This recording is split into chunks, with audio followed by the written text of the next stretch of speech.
that was already everybody's favorite bundle of atoms. The DS and DS Lite took the world by storm, all while being severely impaired. You can't tell me to reset the system after changing the clock and expect me to think everything's okay. Hell, you couldn't even remove a game card from the DS on the menu screen without it freezing. What's the point of having a menu screen then? I think Nintendo developed the system by candlelight. It was completely fair to expect an upgrade. I mean, you look at what the PSP was doing with its user interface and compare that to how the DS didn't even like you going into system settings. Like, I didn't even change anything. So in October of 2008, Nintendo announced that upgrade, the Nintendo DSi, hell-bent on being an actual system.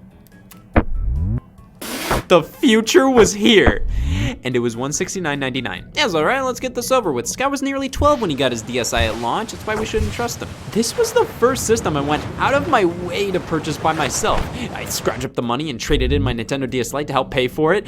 I have no idea where I got that cash at that age. I guess the mutual fund worked out. But man, the thought I bought this and not something else like a PSP, an Xbox 360, PS3, anything but a revision of a handheld I already owned. But the DSi not only had one camera, it had two. Son of a bitch. There is a lot more going on with this system. One of my favorite things about the original DS was the inclusion of PictoChat on board. It was like a little extra bonus game you can mess around with on the road trip if the game you brought lost its luster. I didn't even use it as it was intended most of the time, you know, sending messages to friends nearby. I like making little flip books with the thing. And it felt like Nintendo realized how popular that application was, as the DSi has all kinds of stuff to mess around with. Nintendo DSi camera lets us take pictures and mutilate them. I spent hours with this, just messing around with the special effects and whatnot. Nintendo DSi sound, likewise, I adored. You could record small sound clips or import your own MP3s with the newly included SD card slot. I mainly just record my own sounds and absolutely demolished them. I loved it for tampering with evidence, but overall,